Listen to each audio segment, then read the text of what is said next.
Good morning my dear student. बेटा last chapter हम लोगों ने एटॉमिक स्ट्रक्चर को खत्म कर लिया है। ठीक है, तो अब लोग आप लोग क्या करोगे, उसके नोट्स तो आप लोग बना लिए है बेटा। अब आप लोग एनसीईआरटी से जो है कम से कम 15 या 20 क्वेश्चन उसके अटेम्प्ट करोगे जो इम्पोर्टेंट है। ठीक है बेटा, उनको अटेम्प्ट करोगे। 20 क्वेश्चन का असाइनमेंट मेरे पास चाहिए, वो भी पीडीएफ फॉर्म में।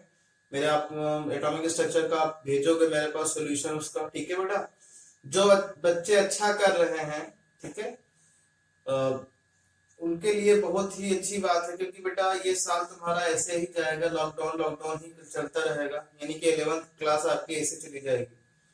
ठीक है, अगर आप पढ़ोगे नहीं, कोई भी टॉपिक आप समझोगे नहीं, तो आपका 12th को समझ में नहीं आएगा बेटा। याद रखना इस चीज को, क्योंकि पूरी एप्लीकेशन बेटा इस चैप्टरों की 12th में है। तो अगर आप चैप्टर को धीरे धीरे, जैसे मैं 10-20 मिनट की वीडियो डालता हूँ, तो आप लोग उनको जो ध्यान से पढ़ो, जो जो मैं बता रहा हूँ उनको अच्छे से पढ़ो। डाउट अगर कोई आ रहे उनके बारे में पूछो बेटा। आप लोग डाउट पूछते ही नहीं हो, कोई भी नहीं पूछता बेटा। पहले तो गर्ल्स पूछती भी थी, अब तो गर्ल्स भी नहीं पूछती, पढ़ाई नहीं कर रहे, इसका मतलब आप। ठीक है, मेरे से स्लो टीचर कोई होगा नहीं दुनिया में। ठीक है, इतना स्लो मैं पढ़ा रहा हूँ तब भी आप लोग नहीं पढ़ रहे हो। आप इतना कैजुअल हो गए हो हर बात को लेके। ऐसा क्यों कर रहे हो बेटा अपने साथ? मुझे एग्जाम नहीं देना बेटा, आपको एग्जाम देने हैं ना। आपको हर चीज समझनी है। क्यों नहीं पढ़ाई कर रहे हो आप? नहीं पढ़ोगे बेटा, क्योंकि अगर नहीं पढ़ोगे तो चीजें आपके साथ खराब हो जाएंगी। ठीक है, क्योंकि आपको 12th का एग्जाम तो देना ही है। जो बच्चा 95% का है वो सीधे 70 पे आ जाएगा, क्योंकि उसने जो है 12th में पढ़ाई, 11th में पढ़ाई नहीं, और पूरा 11th का जो कहते नहीं एप्लीकेशन है 12th में। केमिस्ट्री में तो है, फिजिक्स में भी होगा, जब केमिस्ट्री में है तो बायो में भी होगा, मैथ्स में भी वही होगा। बात समझ रहे हो बेटा? तो एक दूसरे से लिंक है। अब आप जैसे जो टॉपिक में वो 12th में पढ़ाऊंगा आपको, तो उसका लिंक है 11th का। अब 11th में तुमने पढ़ा नहीं, मटर गश्ती की, घूमना फिरा इधर उधर, खूब लॉकडाउन लॉकडाउन खेला, तो आपको क्या समझ में आएगा बेटा? कुछ रत्ती भर का समझ में नहीं आने वाला। तो जो चीजें मैं बोल रहा हूँ आपको, उनको ध्यान से करो, पढ़ो। अब इतने सारे वीडियो मैंने बनाए थे, 27-28 वीडियोस बना रखे हैं आपके एटॉमिक स्ट्रक्चर पे। इतना लंबा चैप्टर कोई नहीं खींचता, और मैंने वो चीजें पढ़ाई जो आपको डिलीटेड थी, लेकिन वो इम्पोर्टेंट थी, तब भी मैंने पढ़ाया आपको। तो मुझे पागल कुत्ते ने नहीं काटा है कि मैं आप सब कुछ चीजें पढ़ाऊं। मुझे लगा कि आप लोग अच्छे बच्चे हो, हर चीज कर रहे हो, टाइम पे कर रहे हो, सब चीजें अच्छी होंगी, लेकिन आप लोग बहुत कैजुअल हो गए बेटा। ऐसा चलता है क्या? पढ़ाई आपकी ऐसी चलेगी? आप ऐसा पढ़ना चाहते हो? कुछ बनना है कि नहीं आपको, कि बस ऐसे बेरोजगारी बढ़ानी है इंडिया की? और क्या ऐसे लोग होते हैं जो बेरोजगारी होते हैं, बेरोजगारी होते हैं? ऐसे लोग होते हैं तुम्हारे तो लोग जैसे हैं। एक भी बच्चे ने क्वेश्चन नहीं पूछा किसी बारे में। जो मैं पढ़ा देता हूँ, चाहे गलत पढ़ाऊं चाहे सही बताऊं, चाहे जितना पढ़ाऊं, कोई मतलब नहीं है आप लोगों को। तो ऐसे पढ़ाई होगी आपकी? आपके साथ कोई गलत करके चला जाएगा, आप हाथ में हाथ रख के बैठे रहोगे? बोलिए। मैं आपके साथ गलत कर सकता हूँ, नहीं नहीं पढ़ाऊं, चीजें बढ़ा सकता नहीं, जो है चीजें जो है सिलेबस में हो सकता है मैं कटिंग करके बहाने के हिसाब से मैं चीजें ना पढ़ाऊं आपको सारी चीजें तो। लेकिन बोलना चाहिए ना बेटा आपको, कोई डाउट आ रहा वो बोलो। से ठीक है, टीचर की रिस्पेक्ट करनी चाहिए वो तो, लेकिन इतनी भी नहीं करनी चाहिए कि वो जो पढ़ा रहा है उसको पढ़ लो चुपचाप, कोई क्वेश्चन ही आपके राइज नहीं होता बेटा। और वहीं पे 12th के बच्चे हैं, 12th के बच्चे जो है दिमाग खा लेते हैं, सुबह लगा शाम तक पूछते रहते हैं बेटा कि सर ऐसा कैसे हो गया, इसमें कैसे होगा, कि उनको बोर्ड की चिंता है ना, तुम लोग को कोई चिंता तो है नहीं। अब चिंता ये समझ लो ना, ये साल कब गया आपको पता चला बेटा? आप बताओ क्या सीख पाए हो आप? अगर ऑनलाइन क्लासेस ना आपकी चल रही होती, आप कुछ सीख पाते? पूरा चला जाता। अभी तुमको 10-10 15 मिनट वीडियो मिनट की वीडियोस भी मिल रही, उसमें भी आप लापरवाही कर रहे हो, तो क्या कर रहे हो अपने साथ आप? बोलिए। इतने बड़े वैज्ञानिक हो गए तुम, कोई डाउट नहीं आ रहा आप लोगों को? बोलो। अब चैप्टर नंबर 3 स्टार्ट कर रहे हैं। जो चीजें यहाँ से बच्चों की छूटी हैं बेटा, वहां पे इसको जो है कवर करोगे अच्छे से, अच्छे से इसको लेके चलो, अपने साथ लेके चलो। चैप्टर का नाम है बेटा क्या? Classification of element and periodicity in the properties. वैसे आप लोगों ने बेटा इसको 10th में भी पढ़ा है। ठीक है, periodic classification of the element. ठीक है, तो अब यहाँ पे भी चैप्टर नंबर 3, बहुत सारी चीजें उस चैप्टर वहां की भी होंगी, लेकिन कुछ एक्स्ट्रा मॉडिफिकेशन आएगा इस चैप्टर में। जो मैं तुमको आगे बताता रहूंगा, लेकिन बहुत सारी चीजें इसमें डिलीट कर दी गई हैं, उनका मैं थोड़ा सा ब्रीफ इंट्रोडक्शन दूंगा। ब्रीफ इंट्रोडक्शन देते हुए मैं आगे चलूंगा, क्योंकि आगे भी वो सब चीजें होंगी। हिस्ट्री के बारे में, इनकी पीरियड टेबल कैसे डेवलप हुई, क्या नहीं हुई।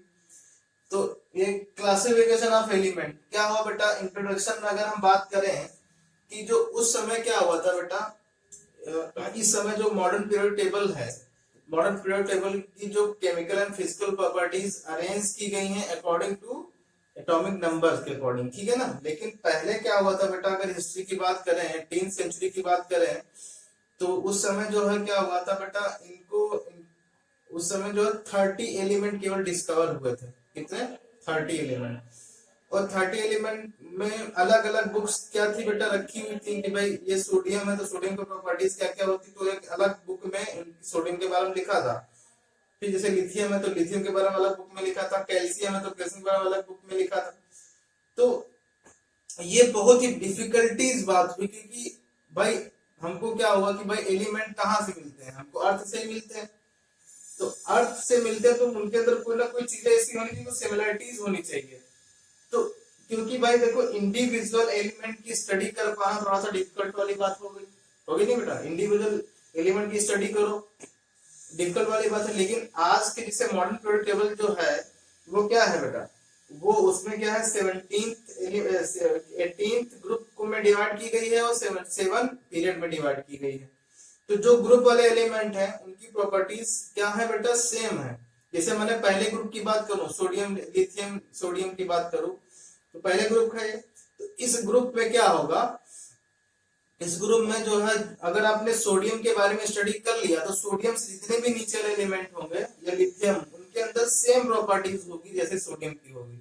यानी कि अगर किसी भी ग्रुप के एक एलिमेंट की आप स्टडी कर लोगे तो सारे ग्रुप की स्टडी हो जाएगी, ठीक है ना। तो लिखोगे बेटा इसमें इंट्रोडक्शन में लिखोगे, there are 119 element were discover now a day.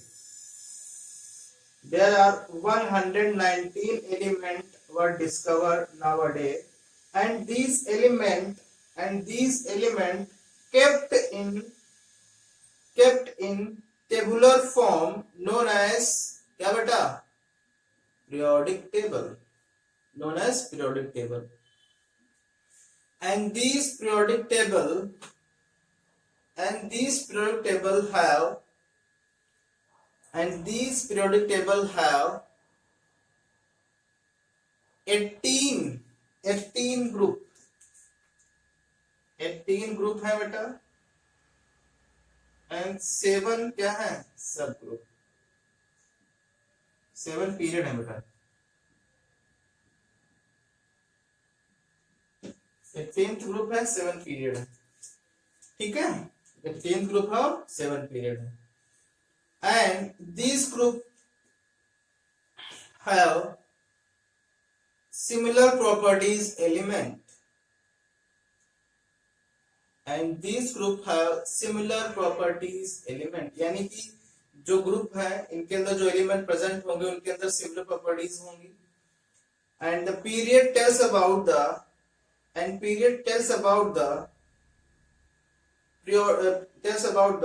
how will change property of element in the periods, ठीक है ना, जैसे चेंज होती है इन द periods। ये तो इंट्रोडक्शन हो गया बेटा।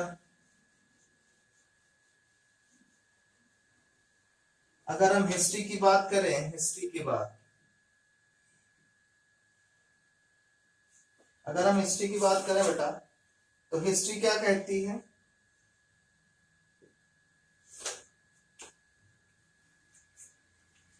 लिखो बेटा। in 18th century there are only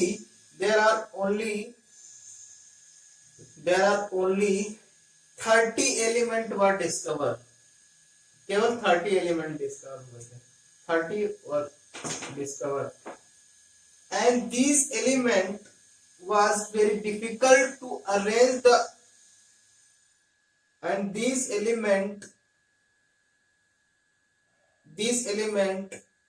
and these element were very difficult to arrange them in their chemical and physical properties। मतलब इन एलिमेंटों को बहुत ही डिफिकल्टीज हुई इनके फिजिकल और केमिकल प्रॉपर्टीज के अनुरूप अरेंजमेंट करने में, ठीक है ना। so some scientists so some scientists so some scientists gave classification of element according to their chemical and physical properties। chemical and physical properties। The first classification was given by, लिखोगे बेटा, first classification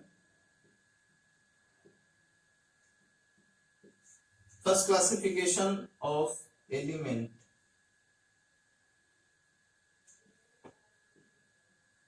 लिखोगे बेटा इसमें। First classification was given by Lavoisier बेटा,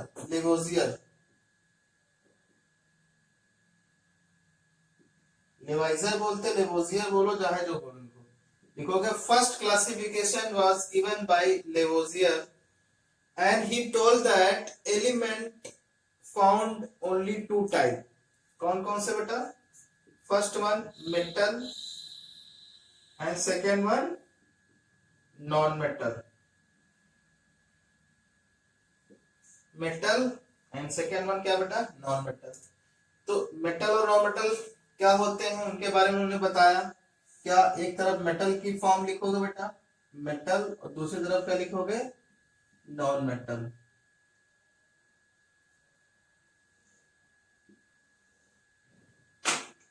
तो metal कैसे होते हैं बेटा बताइए आप लोग। मेटल कैसे होते हैं? हार्ड होते हैं ना, इट इज वेरी हार्ड। वो लिखोगे इट इज हार्ड। उसमें क्या लिखोगे बेटा? It is soft. Non metal क्या होते हैं? सॉफ्ट होते हैं। और किसी भी मेटल जो है का मेल्टिंग पॉइंट, बॉइलिंग पॉइंट बहुत ही हाई होता है। जैसे अगर हम आयरन की बात करें, लोहे की बात करें बेटा, तो लोहे का जो मेल्टिंग पॉइंट होता है वो 900 डिग्री सेल्सियस होता है। अब तुम सोच लो बेटा 100 डिग्री पे क्या होता है? पानी बॉयल हो जाता है। और अपन लोगों की जैसे अगर गर्मी की बात करें तो मैक्सिमम टेम्परेचर 50-52 तक जाता है, समझ रहे हो? तो 52 में कितनी गर्मी लगने लगती है, अब सोच लो। अब तुम सोचो बेटा कि 900 डिग्री सेल्सियस पे आयरन पिघलता है, याद रखना, ठीक है ना। तो क्या लिखोगे? मेटल क्या करते हैं? मेल्टिंग पॉइंट एंड, दूसरा लिखोगे melting point and boiling point is very very high. और इसका क्या लिखोगे? The melting point boiling point is very very low, ठीक है। तीसरा पॉइंट क्या लिखोगे? Metals are generally found in क्या बेटा? Solid state. मेटल किस स्टेट में मिलते हैं जनरली बेटा?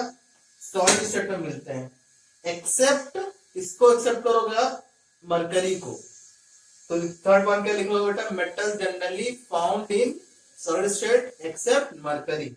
यहाँ पे क्या लिखोगे? तीसरे में क्या लिखोगे बेटा? कि metals are generally, non metals are generally found in 3 state, solid, liquid और गैस, तीनों स्टेट में मिलता है, ठीक है।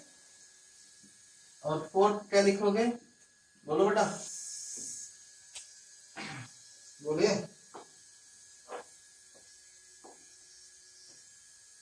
फोर्थ पे लिखोगे metals are malleable and ductile. मतलब आप उनको शीट में कन्वर्ट कर सकते हो, डक्टाइल मतलब आप उनको वायर में ड्रॉ कर सकते हो, मैलेबल एंड डक्टाइल।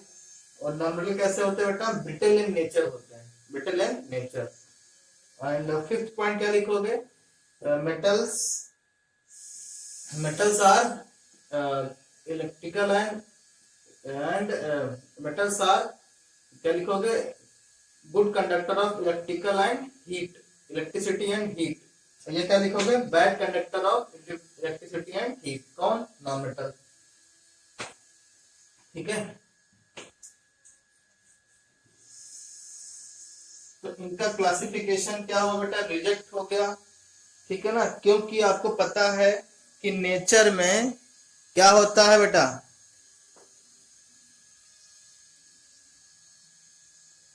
नेचर में कुछ क्या हुए, कुछ मेटलॉइड भी मिले, जैसे आर्सेनिक, जर्मनी, ये भी मिले। तो लिखोगे this classification was rejected, this classification was rejected because Lavoisier told that only two type of element was found. First one metal and second one is non-metal.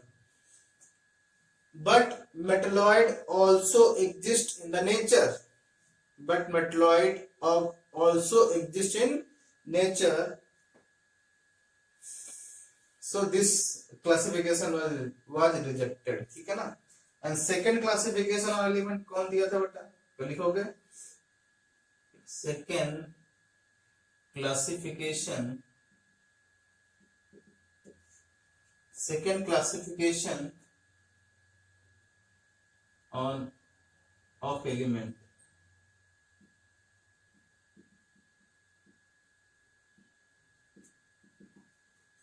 Second classification of element लिखोगे बेटा। The second classification of element was given by Dobereiner,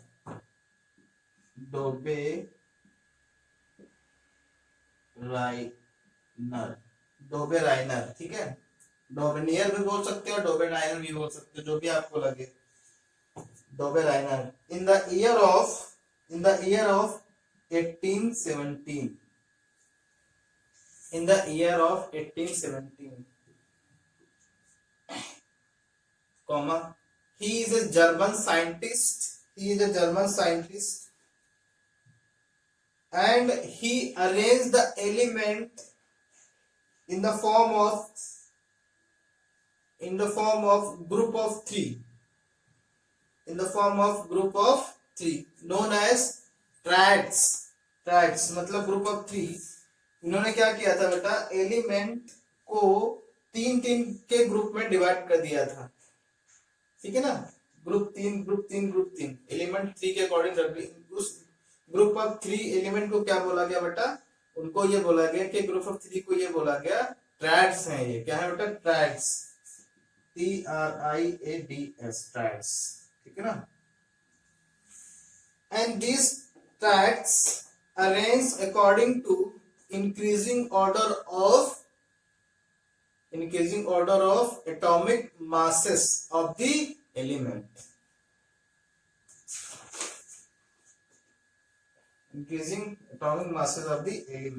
and he gives a law known as क्या बेटा, law of triads,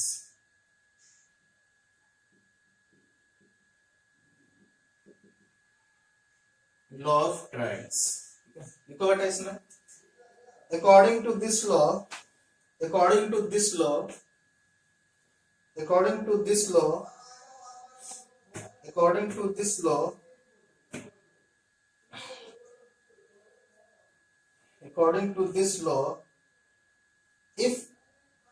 if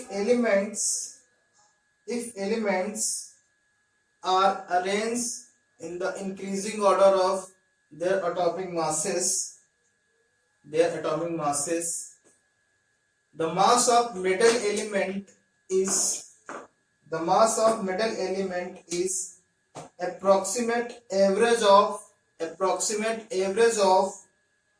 atomic masses of terminal element, ठीक है ना, atomic masses of terminal element। इन्होंने क्या बताया बेटा, इन्होंने ये बताया कि अगर हम क्या करें, अगर हम ग्रुप ऑफ थ्री बनाएं और उसको क्या करें, बोलो, उनको इंक्रीजिंग ऑर्डर में लिखें, तो जो मिडिल वाला एलिमेंट होगा उसका जो एटॉमिक मास होगा उन दोनों जो किनारे किनारे एलिमेंट प्रेजेंट हैं उन एटॉमिक मासेस के एवरेज के बराबर होगा।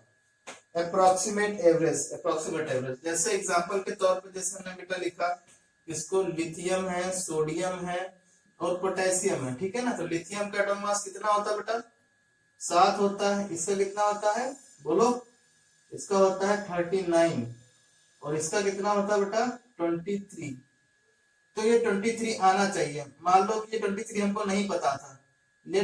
लेट मास कितना है इसका, मान लो x है, तो x बराबर कितना आ जाएगा बेटा, एवरेज निकालो, 7 + 39/2 मतलब कितना होगा 46/2 मतलब 23, तो इसका मास कितना आ गया बेटा 23 आ गया। ठीक है ना। तो ऐसे ही उन्होंने बहुत सारे प्लॉट्स दिए, 3 प्लॉट दिए थे, एक ये दिया था, एक कौन सा दिया था बेटा, एक किसका दिया था, कैल्शियम स्ट्रोंशियम और बेरियम। ठीक है बेटा। तो कैल्शियम का कितना होता है 40 होता है, इसका कितना होता है 137 होता है बेटा, और इसका कितना होता है 88 होता है। तो मान लिया लेट मास इज x, तो x बराबर कितना आ जाएगा बेटा 40 + 37/2, तो ये 88.5 के समथिंग आ रहा होगा। लेकिन ये अभी जो निकला है बेटा वो कितना माना गया है 88 माना गया है। लेकिन ये कब की बात हो रही है बेटा 18th सेंचुरी की बात हो रही है। ठीक है। फिर आ जाओ किसमें, थर्ड वाले में आ जाओ। थर्ड वाला क्या है, क्लोरीन, ब्रोमीन और आयोडीन। ठीक है ना। क्लोरीन का कितना है 35.5,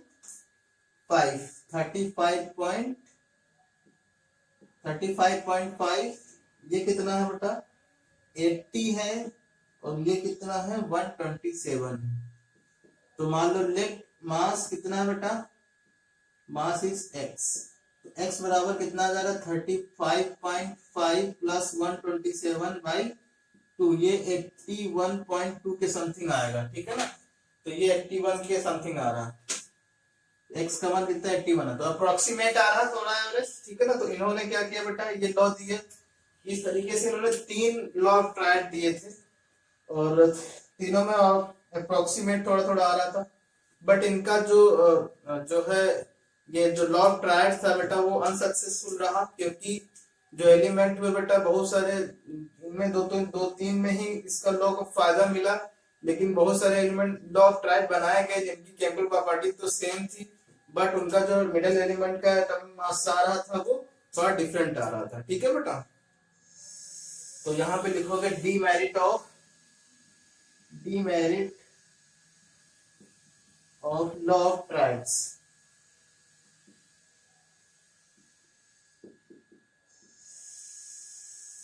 लिखो बेटा, this law of triad was rejected because many element